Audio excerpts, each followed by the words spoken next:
Eating for two? It's a phrase we've all heard, right?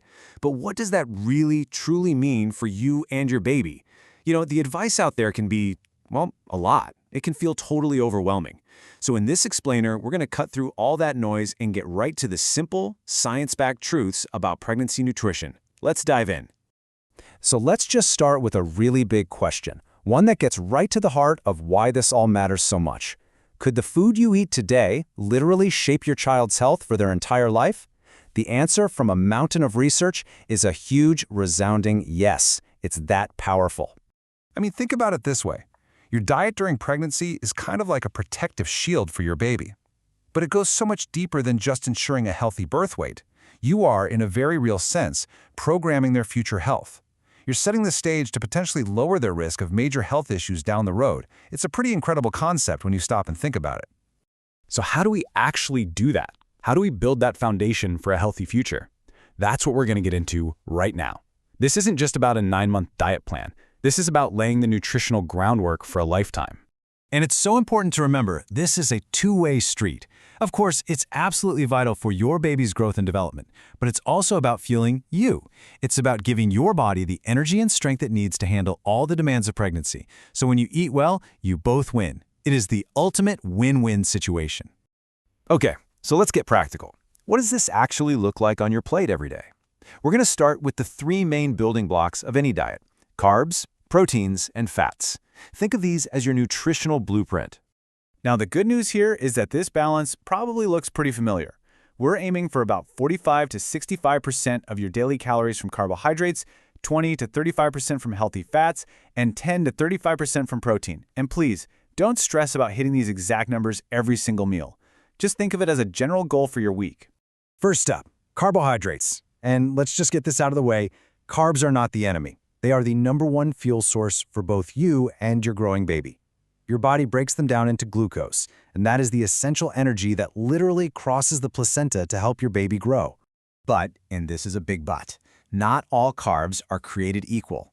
The trick is to focus on unrefined, whole grain carbs. They give you that slow, steady release of energy. On the other hand, those refined or white carbs, they cause a big sudden spike in your blood sugar. So if you remember one thing, remember this simple rule. Think whole, not white. Okay, next up is protein. If carbs are the fuel for this project, think of protein as the bricks and mortar. It's the stuff that actually builds your baby's tissues, their organs, and the placenta itself. A good target is about 6 to 6.5 ounces each day. And you have so many great options to choose from. The key is just to focus on lean sources that are lower in saturated fat. So things like skinless chicken, lean meats, low-mercury fish, and even plant-based powerhouses like tofu and nuts are fantastic choices. Try to mix it up to get a wide range of nutrients. And finally, let's talk about fats.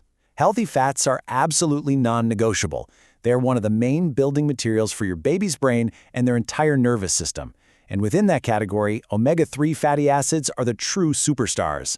You can find these incredible fats in low-mercury fish like salmon, but also in lots of plant-based sources like walnuts and flaxseed. Making these a regular part of your diet is honestly one of the best gifts you can give your baby's developing brain. All right, we've got the big building blocks down. Now let's zoom in on the finer details, the essential vitamins and minerals that really make everything run smoothly. If there's one single micronutrient to put a giant spotlight on, it's folic acid. Getting enough, especially in those very early weeks of pregnancy, is just critical. It can slash the risk of serious birth defects of the brain and spine by up to 50%. That is a massive impact from just one nutrient. Of course, there are other major players in the game too. Vitamin C is your buddy for absorbing iron. Calcium is a must for building bones and teeth, and iron is the key to making healthy red blood cells. You know the easiest way to get them all? Eat a rainbow of fruits and vegetables. It's that simple. Okay, so we've got the building blocks and the essential details. Now let's put it all together into a smart, simple strategy that you can actually use. A really helpful tool here is something called the glycemic index, or GI. Now that sounds technical, but I promise it's not. It's just a simple way of measuring how quickly a food raises your blood sugar. And the key takeaway is that low GI foods, like those whole grains we keep talking about, are healthier because they release that sugar slowly. So here's how it works. You eat a low GI food. That sugar or glucose enters your bloodstream slowly and steadily. And what does that mean for your baby? They get a consistent, reliable supply of fuel.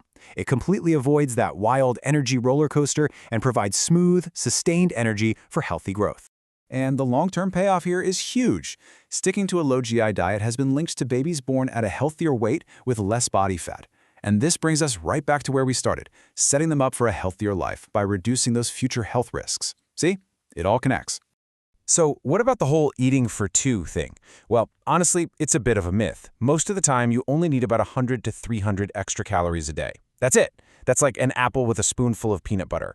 The real focus isn't on eating more, it's about making every single calorie count. All right, let's wrap all this up. I want to leave you with one simple, powerful takeaway that you can start using with your very next meal. This is it, your healthy pregnancy plate. Super simple. Focus on those whole carbs, not the white ones.